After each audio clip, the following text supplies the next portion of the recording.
The Truth Girls. Hi everyone, Truth the Girl Sonia here. Well, today I'd like to talk to you about life after death. Canadian doctors record first ever proof of life after death.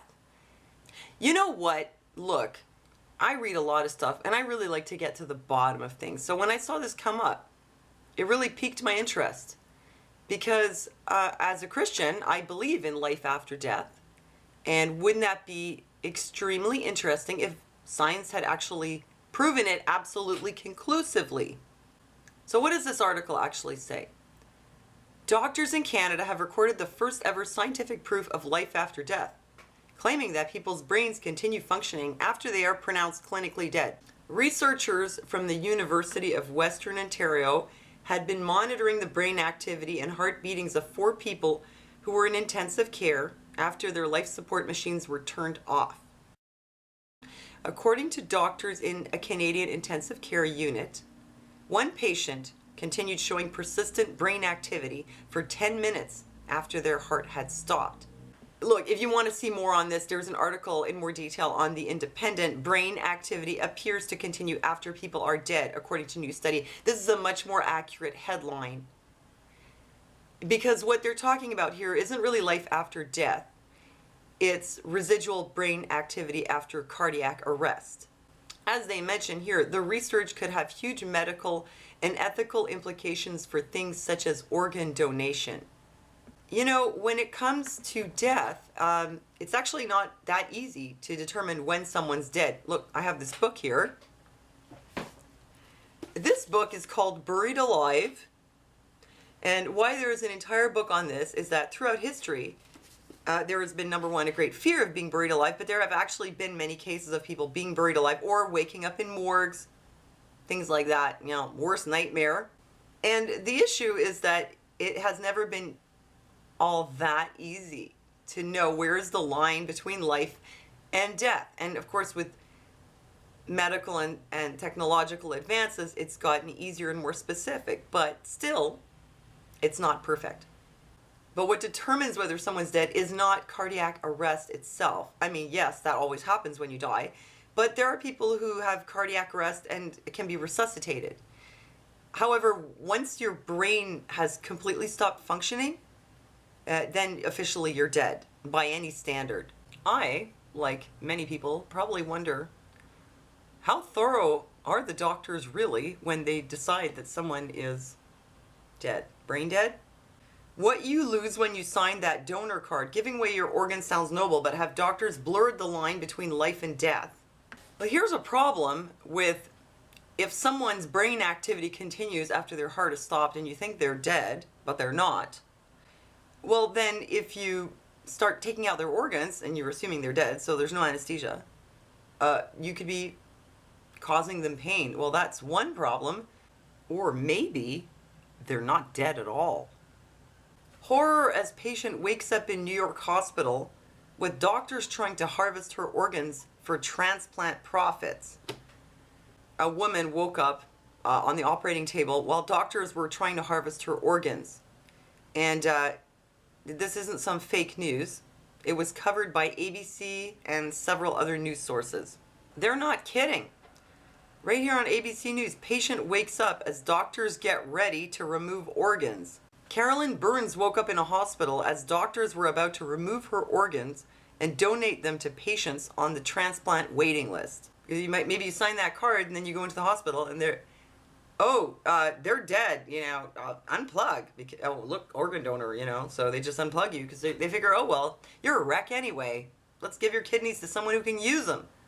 Yeah, I'm sure this doesn't happen very often. Well, I'd like to think it doesn't, but, you know, the fact is, it does happen. Listen to this. The patient did not suffer cardiopulmonary arrest and did not have irreversible brain damage. The patient did not meet criteria for withdrawal of care. And yet they withdrew care and tried to harvest her organs. The Syracuse Post-Standard unearthed a report from the U.S. Department of Health and Human Services that chronicled a series of errors that led to near organ removal on a living patient at St. Joseph's Hospital Health Center in Syracuse, New York in 2009. Doctors aren't perfect. They make mistakes all the time. In fact, iatrogenic or doctor-caused death is up there in the top causes of death in America. A couple of years ago, it overtook death by car accidents. Well, it's a scary thought. They need to have a very solid process for determining who's dead and who isn't, which, as I said before, is not a new problem. You know, this matter actually touches me in a personal way because, as I've mentioned just fairly recently, my husband had sustained a very severe accident, and he is paraplegic. And at the time of his accident, he was actually basically considered brain dead. He was in a coma, and they said that they said the lowest level of brain activity without actually being dead. There wasn't much happening there. I mean, they could have easily unplugged him. And you know, if they could have convinced, for example, his parents, oh, well, he's in a coma, there's no brain activity, there's no possibility for a meaningful recovery, you should just unplug him and, you know, give someone else his organs. And that could have happened.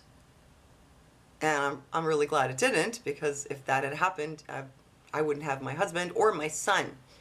Because what ended up happening was he actually came out of the coma after 3 days. You know, his friend, his girlfriend at the time, sat by his bedside for 3 days and sang to him. And I think she sang so badly that he finally couldn't take it anymore and he woke up. Anyway, whatever she did, she may have sang badly, but she did a good job because he came out of his coma. I want to tell you about some other researchers who actually think that they have real proof of life after death, not persistent brain activity after cardiac arrest. Soul searching, researchers claim that humans have souls which can live on after death. Okay, physicist Sir Roger Penrose believes that it's just a packet of information stored at a quantum or subatomic level. Sensationally, he claims to have found evidence that this information, which is stored in microtubules within human cells, leaves the body after a person dies. Sir Roger has argued that when a person dies temporarily, this quantum information is released into the universe, only to return to the body cells if the host is brought back to life. He argues that this explains why people can have near-death experiences, and believes that this quantum information amounts to a soul leaving the body. The physics expert said, if the patient dies, it's possible that this quantum information can exist outside the body, perhaps indefinitely, as a soul. And Sir Roger is not alone in believing this, since his theory is backed by researchers at the renowned Max Planck Institute for Physics in Munich. So in the end, it's physicists, not physicians, who put forward the best case for, you know, a physical evidence of life after death. I remember meeting a scientist once when I was working in a bar, and he told me that many of his colleagues had ended up believing in God, because they started out as diehard skeptics, as scientists, but then they would get to a certain point and they'd say, yeah, but this can only count for so much of it, and there's something greater beyond that. And a lot of them had, in the end, found God. You know, and speaking of God, I like to bring up what the Bible says about life after death. Luke 23:43, Jesus said to the thief, truly I say to you, today you will be with me in paradise. Notice he didn't say, truly I say to you, today you will have residual brain activity after cardiac arrest. He said, you will be with me in paradise. Clearly, the Bible tells us that our soul lives on. Here's something pretty cool. Speaking of the resurrected bodies, 1 Corinthians 15, 35 to 54. 35 to 54. Contrasting our earthly bodies with the splendor of our heavenly resurrected bodies, Paul says, the body that is sown is perishable. It is raised imperishable. It is sown in dishonor. It is raised in glory. It is sown in weakness. It is raised in power. It is sown a natural body. It is raised a spiritual body. As they point out here, in short, our resurrected bodies are spiritual, imperishable, and raised in glory and power. Wow. You know, we get caught up in our lives, right? And whatever's happening here. And we need to remember that this is like temporary. It's kind of like a waiting room. And then we're going to go on in our spiritual bodies. And then eventually our resurrected bodies. imperishable, and raised in glory and power. Wow. Life after death is returning home. It's going back to God. Being in the presence of God's glory. Like, wow. Now there's a doctor who has written an entire book, probably more than just one, on life after life, Raymond A. Moody Jr. And here he has the accounts of many people who have had near-death experiences or who have actually died and then being resuscitated. And one thing that is very hard to explain any way other than that they really had this experience is that sometimes they leave their bodies and they can be witness to events in the room when their physical body is lying there, eyes closed, dead, and yet with their spiritual bodies, they're floating around and they can see what's happening. They can describe the scene. They can describe what happened in another room if they went over there. They can describe the conversations people had when they were supposed to be dead. So the only way that could have happened is if they had a spiritual body that could leave and that continues to exist once it's outside the physical body. So as far as I'm concerned, Canadian doctors record first ever proof of life after death. I find that's a very misleading headline. I'm sure that whoever wrote it knew exactly what they were doing. And yet there is evidence of life after death from personal accounts. And there are physicists who believe they have evidence as well. And of course, the best evidence, if you're a believer, is the Bible itself. You know, we're not here for just nothing, to just float around and go shopping and do whatever, be happy or be miserable. We're here for God's purpose. And then we go on in spiritual form in the afterlife. So let me know what you think. Thanks for listening to me. Thanks for giving me a thumbs up. Thank you for sharing my videos also. And I'll see you next time. The girls.